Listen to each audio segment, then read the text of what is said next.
کرم تنازع پر امن کمیٹی اور عمائدین کا گرینڈ جرگہ آج طلب کرم امن معاہدے پر عمل درآمد کا جائزہ لیا جائے گا۔ تل پارا چنار روڈ کھولنے سے متعلق غور ہوگا۔ اسلحہ جمع کرانے اور مزید بنکرز مسمار کرنے کا معاملہ بھی زیر بحث آئے گا۔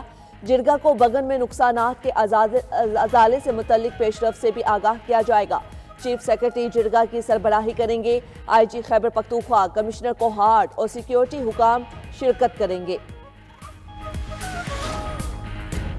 سویلینز کے ملٹری ٹرائل سے متعلق کیس کی سماعت جاری۔ جسٹس امین الدین خان کی سربراہی میں 7 رکنی آئینی بینچ سماعت کر رہا ہے۔ انٹرا کورٹ اپیل کی سماعت اختتام کی جانب بڑھنے لگی۔ گزشتہ روز وزارت دفاع کے وکیل خواجہ حارث نے دلائل مکمل کر لیے۔ پنجاب، بلوچستان، وزارت داخلہ، وزارت قانون اور شہداء فاؤنڈیشن نے خواجہ حارث کے دلائل اپنا لیے۔ خیبر پختونخوا حکومت اپنی اپیل پہلے ہی واپس لے چکی۔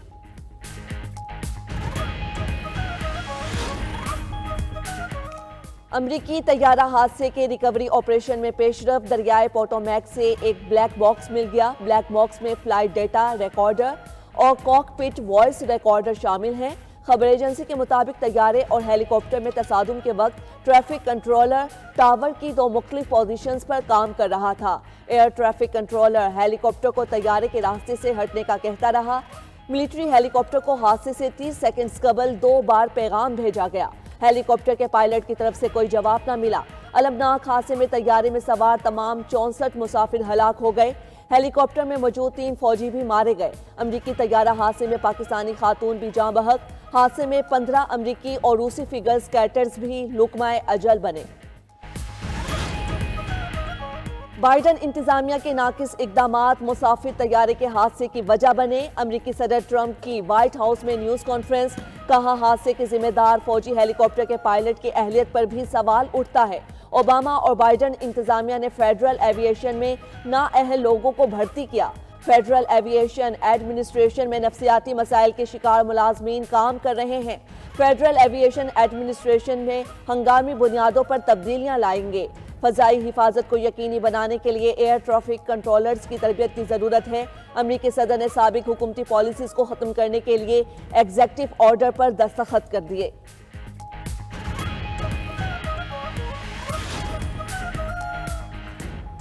Chairman P C B Mohsin Naqvi کا قذافی اسٹیڈیم کا دورہ۔ ورکرز سے ملاقات میں دن رات کام کرنے پر شاباش دی۔ ورکرز کو 8 فروری کا ٹرائی نیشن سیریز کا میچ دیکھنے کی بھی دعوت دی۔ چیئرمین پی سی بی کا کہنا تھا کہ قذافی اسٹیڈیم کا افتتاح فروری کے پہلے ہفتے میں کیا جائے گا۔ پہلی بار جدید ترین بین الاقوامی سہولتوں سے مزین اسٹیڈیم تیار کیا گیا ہے۔ کھلاڑیوں کے ساتھ شائقین کرکٹ نئی سہولتوں سے محظوظ ہوں گے۔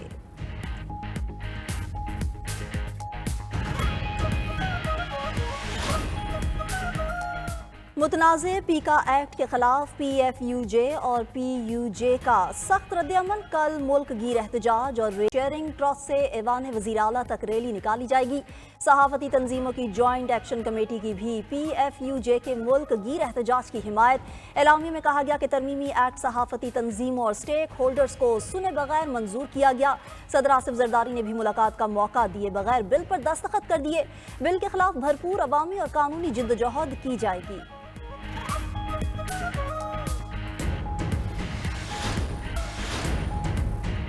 چیئرمین پی ٹی آئی نے وزیر اعظم کی آفر مسترد کر دی۔ بیرسٹر گوہر نے وزیر اعظم کی باتیں غیر متعلقہ قرار دیتے ہوئے کہا، شہباز شریف کی گفتگو ہمارے مطالبات سے ہٹ کر ہے۔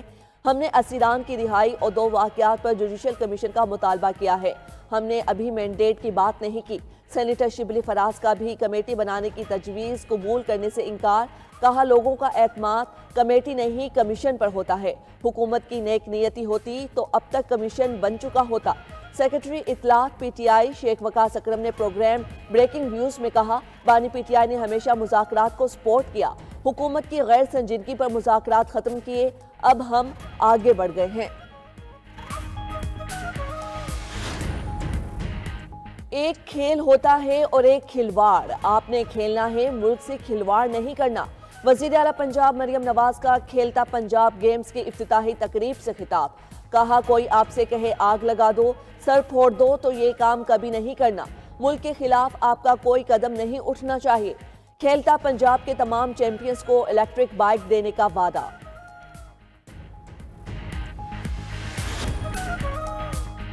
غزہ جنگ بندی معاہدے کا تیسرا مرحلہ مکمل، اسرائیل نے 110 فلسطینی قیدیوں کو رہا کر دیا۔ رہائی کے بعد فلسطینی قیدی مغربی کنارے اور غزہ میں اپنے اہل خانہ کے پاس پہنچ گئے۔ غزہ میں جشن کا سماں، ہزاروں فلسطینیوں نے رہائی پانے والوں کا استقبال کیا۔ مغربی کنارے میں اسرائیلی فورسز نے خوشی منانے والے 12 فلسطینی گرفتار کر لیے۔ حماس کی جانب سے 8 اسرائیلی قیدیوں کو رہائی دی گئی۔ ادھر حماس کے عسکری ونگ القسام بریگیڈز کے سربراہ محمد الزیف عرف ابو خالد اسرائیلی حملے میں شہید، غازی ابو طماع رائد ثابت، رافع سلامہ ایمن نوفل کی شہادت کی تصدیق۔ کینیڈا اور میکسیکو پر 25% ٹیرف کا کل سے نافذ ہو جائے گا۔ امریکی صدر کا اعلان، ڈونلڈ ٹرمپ نے کہا ہمیں کینیڈا اور میکسیکو کی مصنوعات کی ضرورت نہیں، ٹیرف کے نفاذ سے امریکی معیشت پر منفی اثر نہیں پڑے گا۔ ٹیرف کو درآمدی تیل کی قیمت میں ایڈجسٹ کرنے پر غور کر رہے ہیں۔ کینیڈا نے امریکی صدر کے فیصلے کو امریکیوں کے لیے ہی ظلم قرار دے دیا۔ حکام نے کہا کینیڈا کی مصنوعات پر ٹیرف کا مطلب امریکیوں پر ٹیکس لگانا ہی ہے۔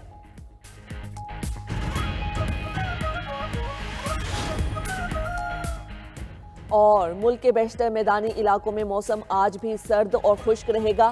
بالائی خیبر پختونخوا، گلگت بلتستان، آزاد کشمیر اور ملحقہ پہاڑی علاقوں میں مطلع جزوی ابر آلود رہنے کا امکان۔ محکمہ موسمیات کی چند مقامات پر ہلکی بارش اور پہاڑوں پر ہلکی برف باری کی بھی پیش گوئی۔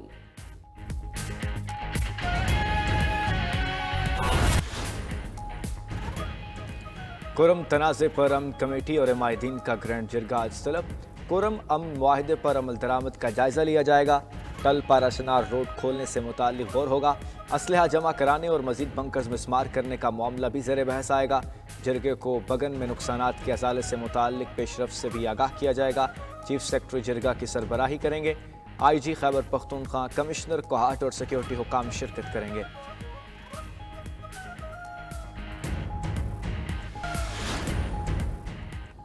پیکا ایکٹ کے حق میں نہیں، اثر براہ راست ہماری صحافت پر پڑے گا۔ سربراہ جے یو آئی مولانا فضل الرحمان کہتے ہیں پیکا ایکٹ پر بات کرنے کا کہا گیا، صبح بات کیے بغیر دستخط کر دیے۔ ایسا نہیں ہونا چاہیے کہ کہا کچھ جائے اور کیا کچھ اور جائے۔ اللہ کے قانون کو مؤخر کیا جا سکتا ہے تو اوروں کی خواہشات کو کیوں نہیں؟ صحافیوں کے تحفظات کو دیکھا جائے اور تجاویز پر مشاورت کی جائے۔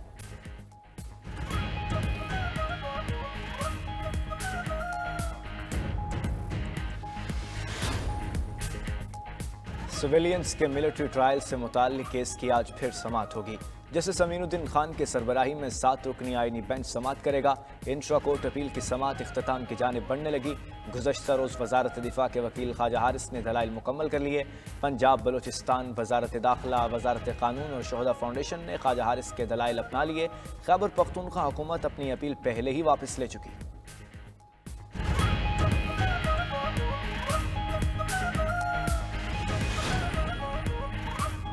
کراچی کے تاجروں نے چیئرمین بلاول بھٹو زرداری پر بھرپور اعتماد کا اظہار کیا۔ زہرانے کا مقصد تاجروں کے مسائل کی نشاندہی اور ان کا حل تھا۔ سندھ کے سینئر وزیر شرجیل میمن کا ایم کیو ایم کو جواب، کہا تاجروں نے شکریہ ادا کیا کہ اب بھتے کی پرچیاں اور بوری بند لاشیں نہیں ملتی، قربانی کی کھالیں نہیں چھینی جاتی، نہ ہی روز روز ہڑتالیں ہوتی ہیں۔ ایم کیو ایم اپنی مردہ سیاست بچانے کے لیے پیپلز پارٹی پر تنقید کرتی ہے۔